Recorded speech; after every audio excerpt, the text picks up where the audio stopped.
John Wayne's persona was about as iconic as they come. In his time, he defined masculinity, tall, broad-shouldered, with that rugged, all-American look. He was the ultimate protector, the guy who stood up to bullies, tyrants, and conmen. But that image, while powerful, was also pretty simple, and it's only gotten more controversial over the years. Wayne's roles often glorified war, paternalism, and even racism. Still, the Duke was beloved by even his most liberal co-stars, including Katharine Hepburn and Lauren Bacall, and when he appeared at the Oscars in 1979 to present the award for Best Picture, he received a standing ovation.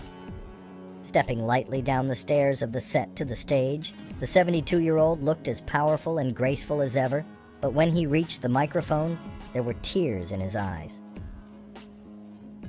Unbeknownst to the audience, Wayne was suffering from a new bout of cancer, the disease that had weakened him so completely that he almost didn't finish his final film, The Shootist, in 1976.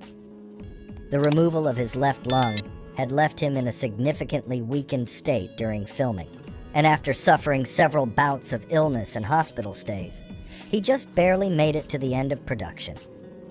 3 years later, standing on the stage at the Oscars, he somehow cut an impressive figure. 6'4" tall with shoulders as broad as ever, it looked as if he'd made a full recovery, even if his face was thinner than usual, and his tears hinted at something deeper than mere appreciation. But Wayne had a secret. Under his tuxedo and black bow tie, he was wearing a wetsuit to fill out his clothes and conceal the weight loss he'd suffered as a result of the cancer. The fact that he didn't look unnaturally proportioned demonstrates just how thin he'd become. "Thank you, ladies and gentlemen," Wayne said to the crowd when the applause subsided. "That's just about the only medicine a fellow would ever really need." He went on to say how relieved he was to make it to the ceremony, putting his whole career into perspective with a little humor. He pointed out that both he and the Oscars had arrived in Hollywood the same year, 1928. "We're both a little weather-beaten, but we're still here and plan to be around for a whole lot longer," Wayne joked. When he presented the award for Best Picture to Michael Cimino for The Deer Hunter, however, it was a poignant sign that Hollywood had truly moved on, no matter what the standing ovation for Wayne might have signaled.